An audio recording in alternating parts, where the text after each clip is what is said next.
Baik, Assalamualaikum warahmatullahi wabarakatuh. Perkenalkan, nama saya Kurniawan dari kelas 23 2C, program studi manajemen. Pada kesempatan pada hari ini saya akan menjelaskan sedikit rangkuman yang berjudul budaya perusahaan dan tanggung jawab sosial. Yang pertama yaitu definisi budaya organisasi.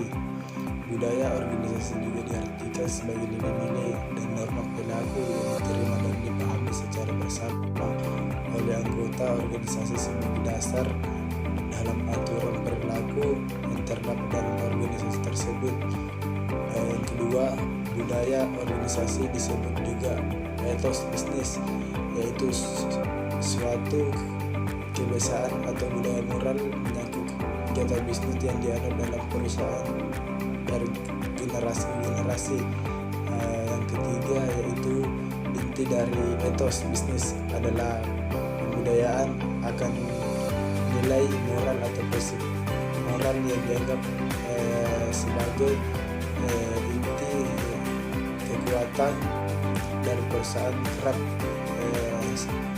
1998. Sosialisasi dapat dikonsepkan sebagai suatu proses robis atau 1996. Yang pertama, pra-kedatangan. Tahap ini meliputi semua pembelajaran yang terjadi sebelum seseorang anggota baru bergabungnya suatu organisasi. Yang kedua, perjumpaan. Tahap ini karyawan baru itu melihat seperti apakah organisasi itu sebenarnya dan menghadapi kemungkinan bahwa harapan dan kenyataan dapat berbeda. Yang ketiga,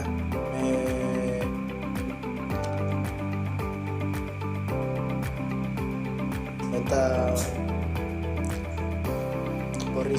Dalam tahap akhir ini perubahan yang relatif tak lama akan terjadi. Karyawan baru itu menguasai keterampilan yang diperlukan untuk pekerjaannya dengan keberhasilan melakukan perannya dan melakukan penyesuaian diri dan nilai dan norma dalam pekerjaannya. Perubahan budaya organisasi dalam sebuah perusahaan.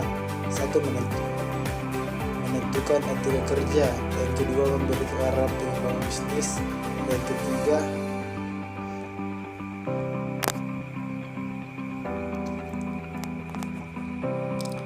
ketiga, meningkatkan produktivitas kerja. 4, mengembangkan kualitas barang dan jasa. Yang kelima, memotivasi pekerja mencapai prestasi tinggi. Dampak dari aktivitas tanggung jawab sosial perusahaan. Yang pertama, mengurangi risiko dan tuduhan terhadap pelaku tindak pantas yang diterima perusahaan yang menjalankan tanggung jawab sosial.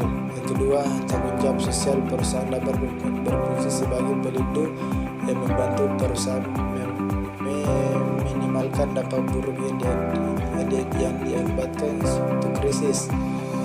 Ketiga, keterlibatan dan kebanggaan karyawan.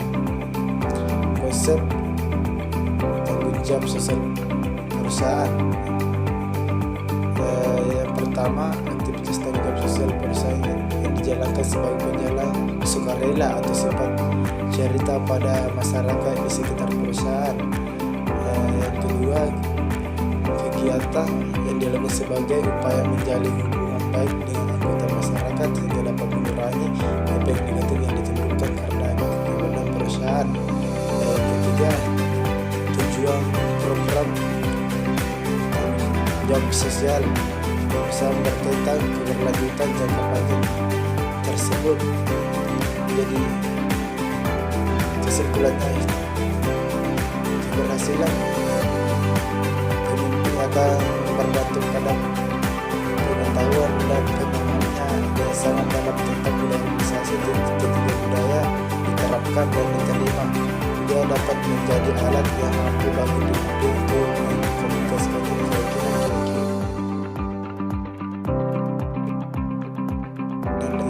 kepala pemimpinan pengembangan budaya etis, mereka akan mencapai keberhasilan di dalam mempertahankan dan mempertumbuhkan organisasi pelayanan yang baik.